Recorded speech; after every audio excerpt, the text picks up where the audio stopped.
What Diddy's life is going to look like, guys, when he gets out of jail, when his jail sentence is done for 5 years, there is going to be a very strict supervision that is going to take place. This man also needs to be in employment. We're going to go through the bullet points of the new documents that Arun has just dropped. Hey guys, it's Arun, daily and consistent content guys. Subscribe to the channel and let's get straight into this video. Click that button and subscribe. So, as part of your supervised release, you must comply with the following standard conditions of supervision. This is what Diddy must do. You must report to the probation office in the Federal Judicial District where you are authorized to reside within 72 hours of your release from imprisonment. After initially reporting to the probation office, you will receive instructions from the court or the probation officer about how and when you must report to the officer, and you must report to them as instructed. You must not knowingly leave the Federal Judicial District where you are authorized to reside without first getting permission from the court or the probation officer. Diddy can't go nowhere without a permission slip.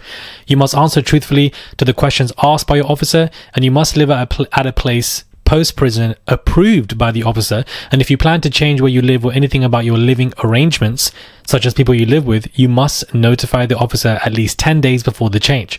If notifying the officer in advance is not possible, you must notify within 72 hours of becoming aware of a change.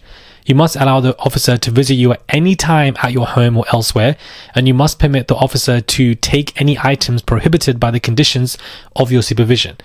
You must work full-time, at least 30 hours per week at a lawful type of employment, unless the officer excuses you from doing so. If you do not have full-time employment, you must try find full-time employment, Diddy, unless the officer excuses you from doing so. You must not communicate or interact with someone you know who is engaged in criminal activity. If you know someone has been convicted of a felony, you must not knowingly communicate or interact with that person without getting permission. If you are arrested or questioned by an officer, you must notify your probation officer within 72 hours, and you must not own, possess, or have an access to a firearm, ammunition, destructive device, or dangerous weapons at all. Now, that in itself is referring to the fact that Diddy had firearms that were found in multiple of his homes, Miami and New York, during these raids. And what they found were the firearms had their serial numbers scratched off. How alone for that he's not facing long prison time, I don't understand, because if that isn't 101 for RICO, then I really don't know what is, or why that wasn't really addressed. For him not to be owning any firearm, I don't think is a sufficient response for his supervision release when he gets out of prison, but that's basically what has been substantiated for him. You must not act or make any agreement with a law enforcement agency to act as a confidential human source or informant, and you must follow the instructions of the probation officer related to the conditions of the supervision. You must submit to a search of your person, property, residence, office, vehicles, papers, and computers, cell phones and other devices, or media used for electronic communications, data storage, cloud storage, or network. The probation officer may conduct a search under this condition only when there is reasonable suspicion of any condition basically being violated or a new crime being committed, to search for new evidence. Failure to submit to a search may grounds for revocation of release. You must warn any other occupants that the premises may be subjected to searches. You must not have contact with the victims in this case. Obviously, that would be, part of the special conditions. This includes any physical, visual, written, or telephonic contact with such person.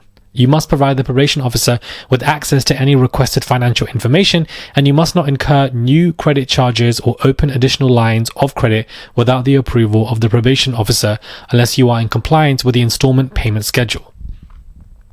You will participate in an outpatient treatment program approved by the US, which programs may include tests to determine whether you have reverted to using drugs or alcohol. You must contribute to the cost of service rendered based on your ability to pay. The court authorizes the release of available drug treatment evaluation and reports, including the presentence investigation report, and you must participate in an outpatient mental health treatment program approved. You must continue to take any prescribed medication. You must contribute to the cost of services rendered based on your ability to pay as well, and the court authorizes the release of available psychological and psychiatric evaluation and reports.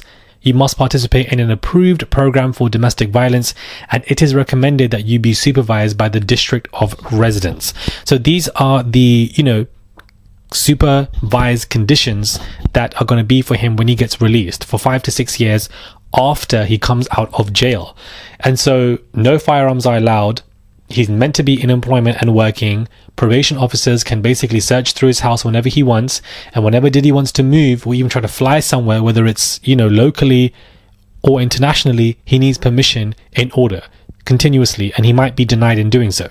He must enter a drug program even outside of his prison sentence, and also a DV program outside of his prison sentence as well, with those reports and insight to a psychological and psychiatric evaluation.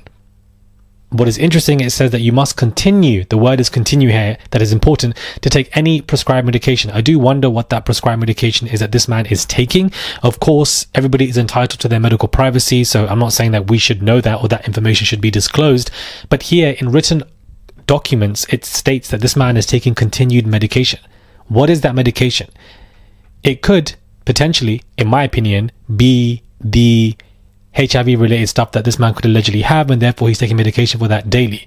It could also be medication that he needs to take for herpes if he's going through some type of outbreak in the prison that he's in, because outbreaks can occur if you are under duress and stress, and so therefore that could be one of the reasons. These are the two of my understandings of what the prescribed medication is that this man is taking, which is why there have been multiple people coming out with STD related allegations and civil lawsuits, and even Cassie talking about the fact that she was giving certain stuff when she testified about the infections that she might have. So Diddy is under strict rule, guys. While some of this is, plain and simple and a repeated pattern for multiple people who've been convicted and who are felons, it also doesn't say that this man, what is interesting is that it doesn't state that Diddy has to sign up as a, sex offender. It doesn't say that anywhere that he has to be under that database. So if anybody can correct me if I'm wrong, if you guys have seen that anywhere else, here it's not stating that he needs to be under an offender type program and his name needs to be registered to that. Maybe that's something that happens automatically. Maybe it's not meant to be on this conditions report. Maybe it is, but these are some tight conditions for this man. And so, Diddy's not going to like this, nor his ego. The man wants to fly wherever he wants to fly. The man doesn't want to work 30 hours a week. He doesn't want to be employed. He wants to live with whoever he wants to live with. He wants to run back to the freak offs. He wants to run back to Miami. He wants to run back to Carisha, young Miami, so that she can transfer all that pink cocaine allegedly from what she was doing. That's the lifestyle he wants to run back to. He doesn't want any of these conditions. I don't think he can do this for 5 years outside. I feel like all of this is going to be violated. Inside, yeah, good behavior can, lead to reduced time, especially if he gets qualified to be for these drug programs. But he ain't going to do all of this outside under supervised release. All of this is going to piss him off. Absolutely. That they can search your house for new evidence whenever they want. All of this control that probation officers are going to have over you because you've been convicted and you went down for the Mann Act.